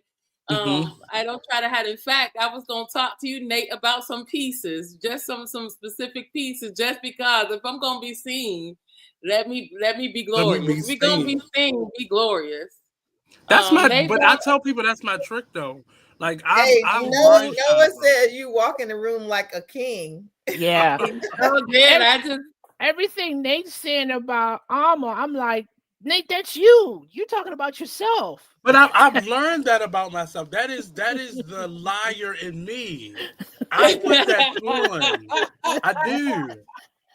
I do. And it was subconscious at first, but then when I realized the method to it, like people will walk up to you and say you smell nice, or I like that necklace. I don't wear jewelry normally. I just don't. I wear what I make, but it allows me to sell it. It allows people to just say hello to me and be like, "Oh, I love that piece." People who would normally not probably speak to me because I'm probably the person sitting in the corner, but it's a liar in me. I recognize that. We are getting honest about our own liar. I love it. I love it. This is something. I would like to change that again. Okay, what is it? Stories from our parallel lives. Yeah, I don't want to use the noun liar thief. Yeah. We can use the the verb lying or storytelling and feeding is, you or know, channeling, whatever you want to call it. yeah, yeah. Channeling. Use the That's verb. Use the Use the verb. verb. Use the verb. I hear y'all both, and I appreciate my good souls. Told you, Crystal, and you and Rev live rent free in my head, like y'all do. Like I hear y'all. I hear you. But I'm appreciating it though, because in authenticity, you always like, we never the same. We're always changing. We don't see ourselves. We need somebody to be like, you know, you think you're doing fine, and somebody say, "Are you okay?" And they're like, "What do you mean? Like, I saw you moving, doing the. Oh, I didn't see myself. I was busy being myself. So when I'm being myself, I don't always see what that looks like, because in my own space, I am here, but that may not be what I'm projecting, you know. And when you talk about human design, Crystal, you know, for me, I there are times now I own it. I own lighthouse energy. I own the fact that I'm lighthouse for a lot of people, and I own the fact, you know, I've owned that. I own that in walking in the hospital and people like, "You're my nurse, you're my nurse." Like, they get excited. I'm like, that's. I'll take it. I'm at least glad that it is my intention to be good to you, because I think that there are people who have that same ability and don't always use it for good. They may have the ability for people to automatically think things positively about them, but they not here to serve that. I'm with you. I think when I really sit down and look at it, I exaggerate how I show up, because I don't know. I'm just being me. I don't know. You know, and I pick up clues by my interactions with people and what people say, but get down to it, I was like, I'm not sure how. I'm not gonna say I'm sure. I'm not as clear as I think I am about how I show up. I just like to tell a good story. I love it. But the story was really, really good. Good. Yeah. Yes. Yeah. And I wanted to say too, in reference to people living rent free in your head, I actually like channel. I'll be like, I need to channel so and so right now because I need to be like this. Like, it's something I admire in them. I'll do the same. I'll be like, I'm going to channel. And one of the gifts that I actually have, gifts and curses, but now I see it as a gift because now I understand what it is even if I don't like a person, it seems like I can see the inverse, right? Like the power or the gift in the person. You know what I'm saying? And that's when I realized that, like, yes, we talk about gods and deities or whatever, but it's like, you know, I usually can see the energy that's running through them, the divinity. And it's like, whoo, that's amazing. So that's why I'll be like, oh, I'm channeling so and so, because they embody this energy so well. Even if I don't like them, I can see it. I can see it. Oh, what's my energy? I'm sorry.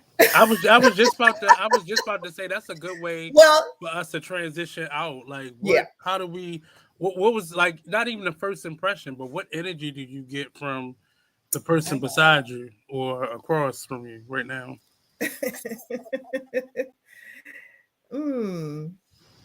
Wow.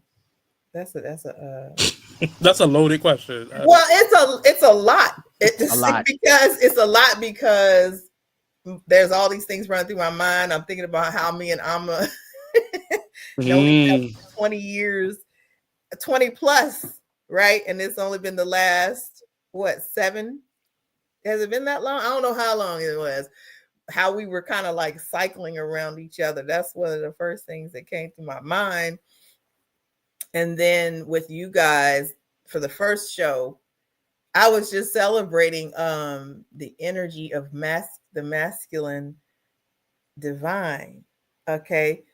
Because I know a lot of men, but what I will say, I know a lot of men who talk about doctrine, religion, not necessarily I'm trying to say this the best way I know how, but spirit, right? Mm-hmm. It's like they can rattle and tell you who Obatala is and ga. You understand? But the spirit of Obatala, to talk about the spirit of Obatala to me is really, it brings tears to my eyes. I'm saying it because it's Obatala. Let me use somebody else. But the spirit of the energy, and then the spirit of yourself outside of rattling off facts. I really appreciated that immediately about the both of you, the The brothers. difference between living something and just learning something from a book. Yeah. And even from it could be oral history. Mm-hmm. The point is like, it's if I don't want to, I'm going to use this to simplify feeling fact, right? Fact feeling, to see the energy of feeling in a man is really just, it's exciting to me. It excites my spirit, Mm. you know. Mm. Did you guys have any other, y'all gonna speak to your impressions?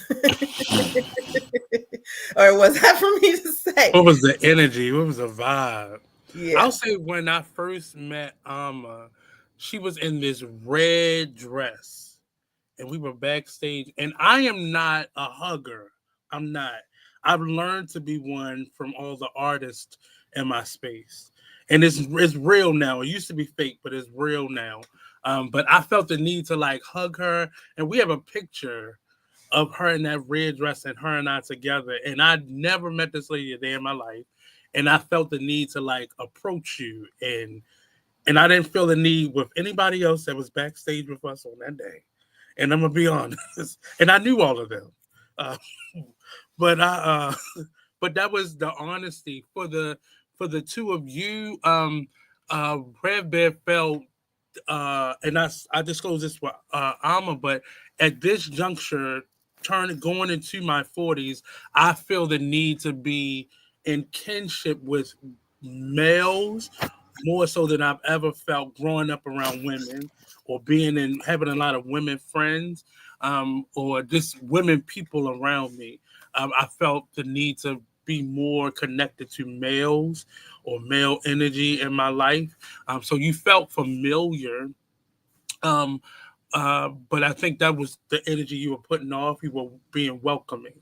And for you, Crystal, I just felt like this was you are the pot stirrer, not in a bad way, not even like a mischievous way, but I felt like you were going to be the one that always threw the metaphorical monkey wrench into the plan. Like we all had an idea, and then you were able to just amplify it or take it to another level that we didn't think about, or just just a simple question you ask can sometimes stir the conversation right where it needs to be, or in a totally different space than what our controlling minds sometimes try to be. But all of you in some way felt welcoming.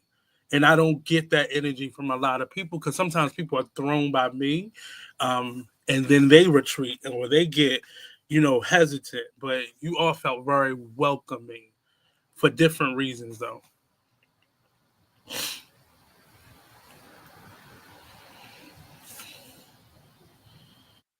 Your turn, Rev. Um, you were good. You were good. You were good. That means he got a truth to tell. Come on now, take the man. You can tell us. No lying. I need a sip of bourbon first. Florida water, I do. Woo. Protective. Um, my when I first met Alma, and I'm not sure this was the first time, but it was in Sedona. Did we first meet in Sedona? I think so. I think we had I met you on your service with police before, but like me and you meeting with Sedona. Uh your energy, and this is based on I, we talked, and I shared some things that some deep stuff that I don't share with anybody, but it just flowed out of my mouth. I was like, oh wow. So my spirit felt comfortable with you. You could listen. You were a safe listener. Because I ended up sharing some stuff. I'm like, oh my God, I shared that out. I don't usually share these things because it doesn't, it makes sense to me, but it just doesn't sound like it's clear. So you felt there was a sense of safety Mhm. and listening. And God knows I appreciate people who listen, who take the time to listen, who take the time and the heart to listen. And you do that. You do that. Um,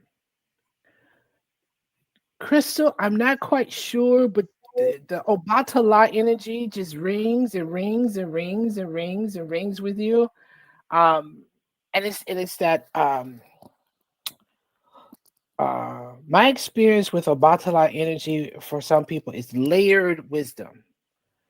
They'll say something, but you better listen because there is like three or four things within that what they say. And I love that because you don't do it in such a way to say, I am Obatala wisdom. It's very um I'm about to say humbling, but I don't think that's the right word. It's an offering. It's not a push in somebody's face. It's an offering. It's this warm offering.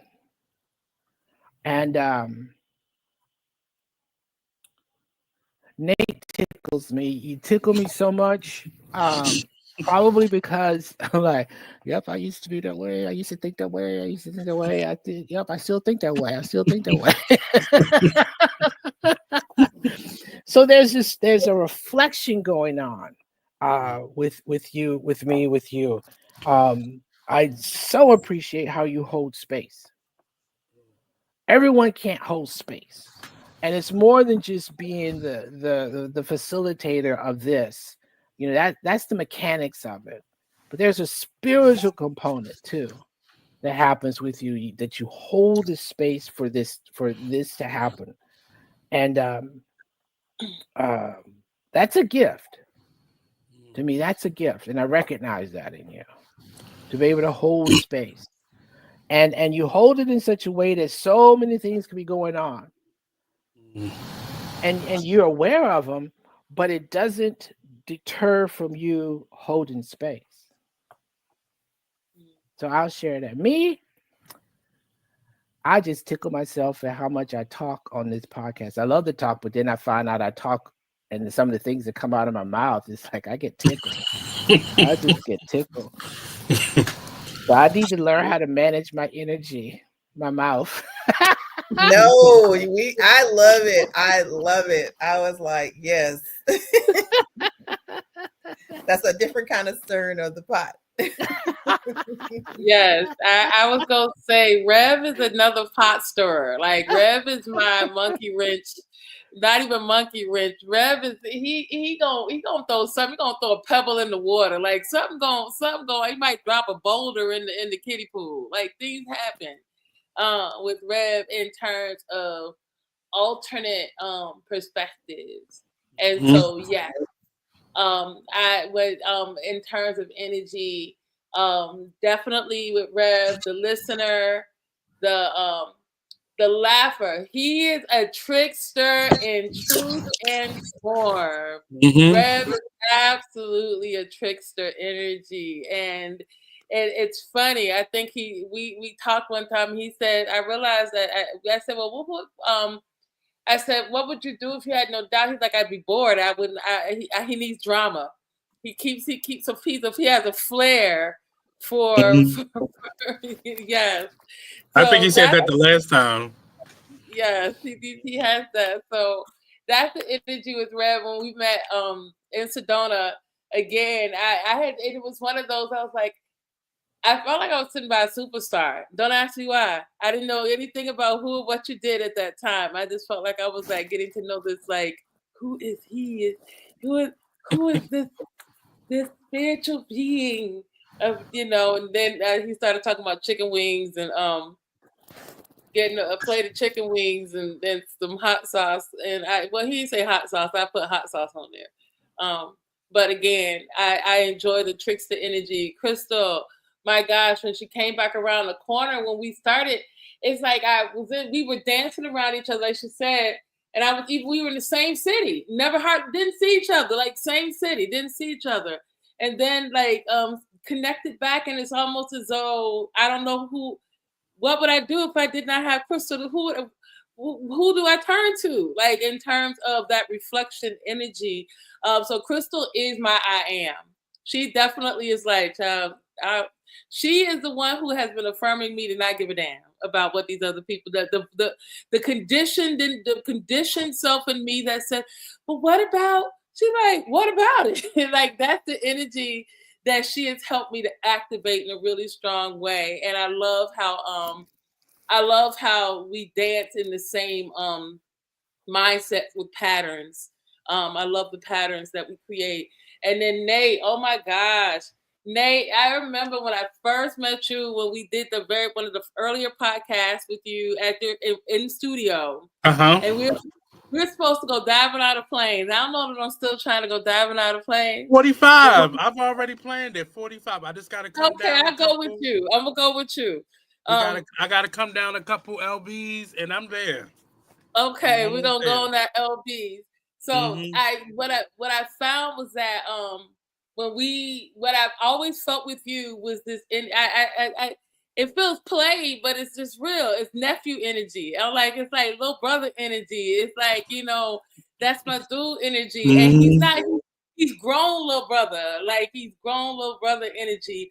But I love how you came in, and I love to watch when you and Rev start connecting. And today I really was enjoying watching you and Crystal go back and forth. That was really, really good. I was like, okay, let's see what this looks like. So for me, the energy feels really balanced in a beautiful way. And for that, I give thanks. Can I I want to jump right back in here too and say with you, so I've watched her from afar because she's a performer.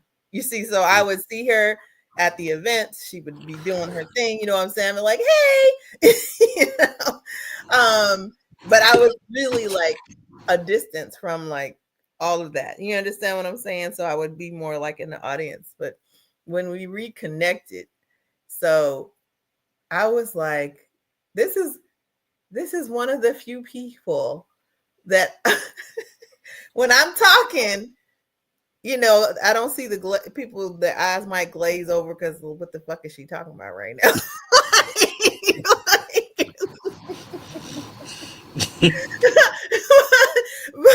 but with Amma, she was right there with me.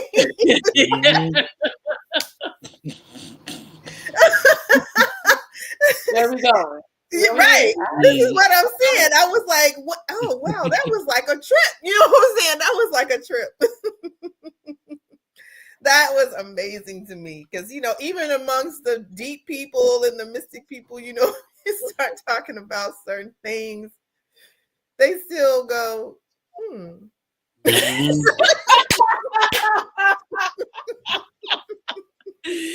is when you get real quiet. This is when you get real quiet. And you go sit yourself down in your corner. Because you can hear the birds tweaking in their head. They doing the laundry when they get back home. They done got on automatic nod their head, and you like, you ain't here. But some of them be trying though. They be trying. They do. The ones who try, you appreciate. It's the ones who trying to fake a funk. It's like, Yeah. So I was like, yo, what? Cuz where you been all my life? You know what I'm saying? So I was like, well, and it's like that now. We're talking and it's like, I feel like I'm meditating. You know what I'm saying? Like I'm in a state of meditation. And it feels inspirational every time. Yes. Right? Yeah. He is definitely the person that just will get on your team. I get to thank us all. This is good. This is good. And we done hung over here past the 2 hour mark. I didn't know we were gonna do it, but we did it. We finally did it. I'm not saying that to be proud of, but I thank everyone for being on. When we come back, it'll be December. My goodness gracious. I am this year 24. This year, baby. And 25 about to be a ride. 25 is gonna be a ride. At least that's what I'm sensing. I'm gonna do like this though. And go on the ride. Thank you on that ride. I'll be at the end waiting for y'all with cookies and chicken wings or something. Well, they say they have a cruise that they trying to set up for 4 years. So I'm trying to get my coins together. I'll be 65 next year. I'm throwing a party. That's nice. 65.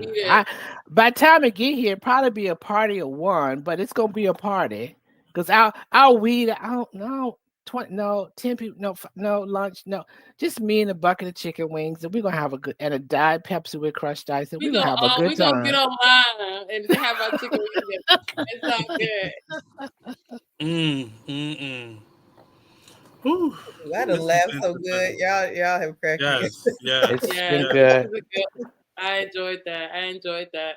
All right, beautiful family. Until the next time, do we have any? That was our closing. All right, going around and looking at each other and seeing how we see each other. All right, so I'll see y'all next month. See you next month. There we go. Peace. All right, peace.